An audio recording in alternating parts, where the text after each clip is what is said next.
We need a loop that goes 10 times, so find your repeat 10 times loop. We started the K-12 HOLO program several years ago in an attempt to develop earlier computer skills in order to increase the number of students that are exposed to computing. We wanted to start a program here that would allow students of all ages to come onto our campus, teaching them something that we deem to be very important for them in their life skills. We were learning how to do animations and how to code and how to make stuff on a big screen into a big, huge world.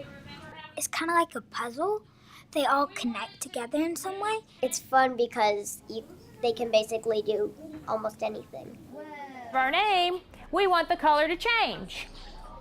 So we have to tell the program, we have to write the code to tell it how to do that.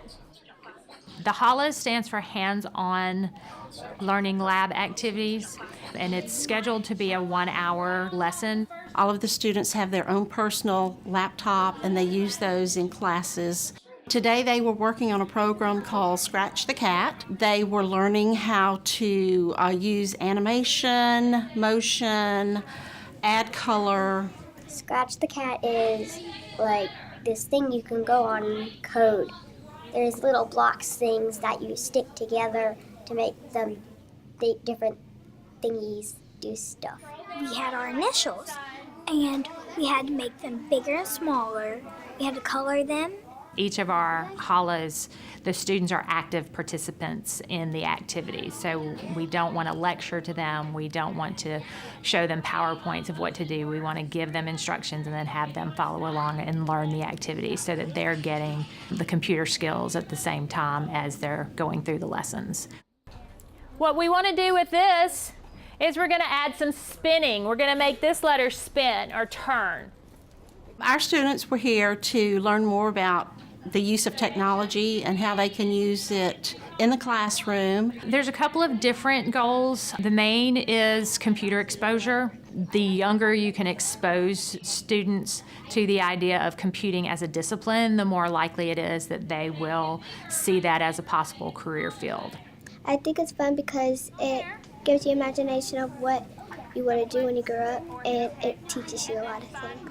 When we bring them on campus in a whole class environment, it increases the exposure to computing for students that might otherwise choose not to participate. When you do camps and field trips and other elective activities, typically you see that more geared to boys, and you also see it more geared to people who have already self-selected that they have an interest in computing.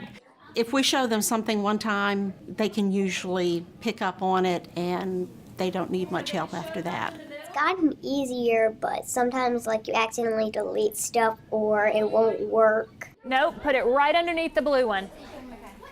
There is a huge lack of diversity in the computing field and in computing as an area of study. There are issues with especially young girls that if you don't expose them by middle school, they will not develop an interest in computing later.